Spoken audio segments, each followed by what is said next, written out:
C5 is really tempting me, but I'm not sure if it's how quality. Then I go knight C2.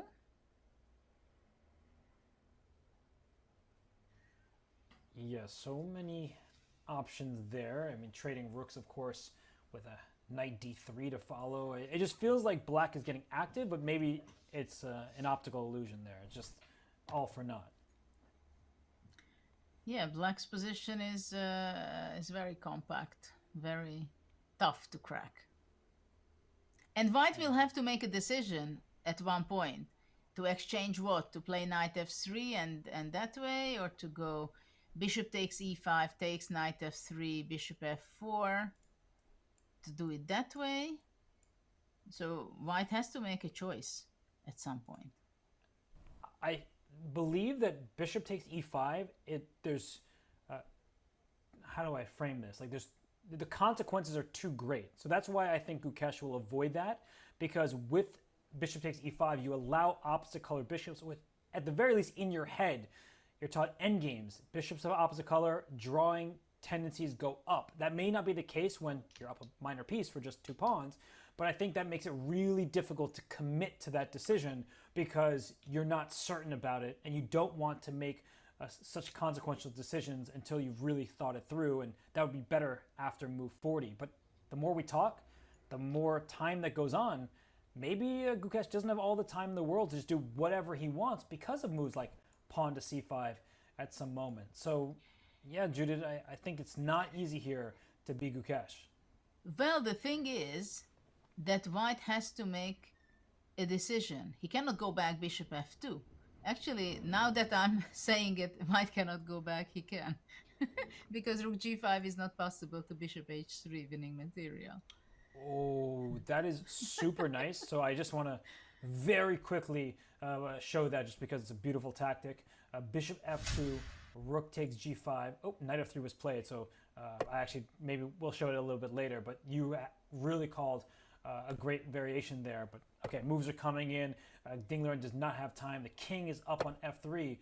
Oh, you can't take on g5 in many positions, Judith, because bishop h4, and there will be mating nets against the black king in many positions.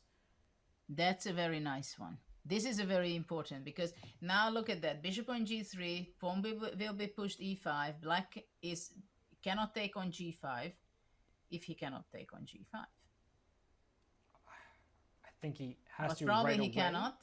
And if he cannot, then the rook on h5 is completely out of the game. So this is a great technique with knight f3. Bishop d4. Ding Liren drops the bishop on d4. That's move 34, everybody. 1 minute, 7 seconds remaining on his clock. He needs to hit move 40 to get that extra time. It's much needed for him at this stage. And, well, Judith, I mean, this position is starting to heat up, but it does feel easier for white to play. The last couple of trades, I like them from Gukesh's perspective.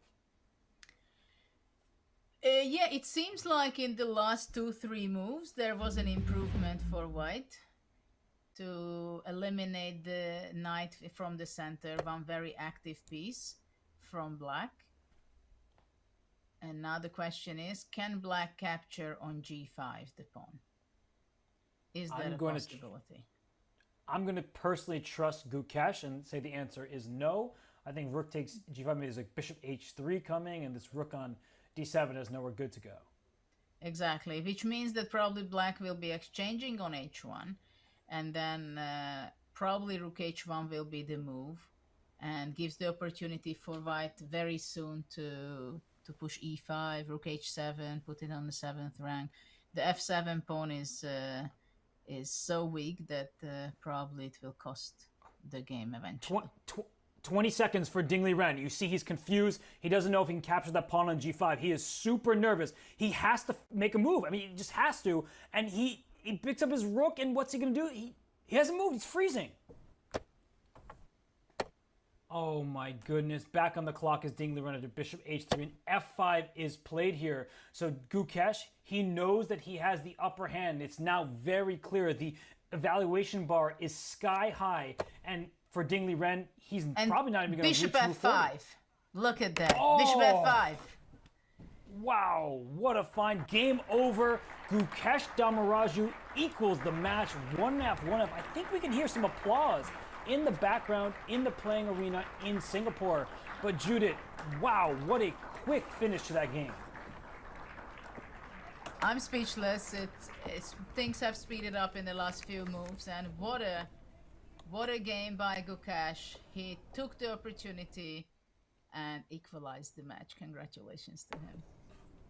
John, you were watching that. We see on Ding Liren's face, and that is upset. I don't want to call it heartbreak. The match is still equal, a long way to go, but you can see that Ding Liren, he is very, very sad about what just happened. Absolutely, Robert. That is a crushing result for Gukesh, the 18-year-old World Championship challenger. Now, this, of course, is by no means a done deal. This simply levels the match at 1.5 points all, but Ding Liren will be lamenting the opportunity to potentially extend a lead here. What an incredible final couple of minutes there, even though the position was 1 on the board for White.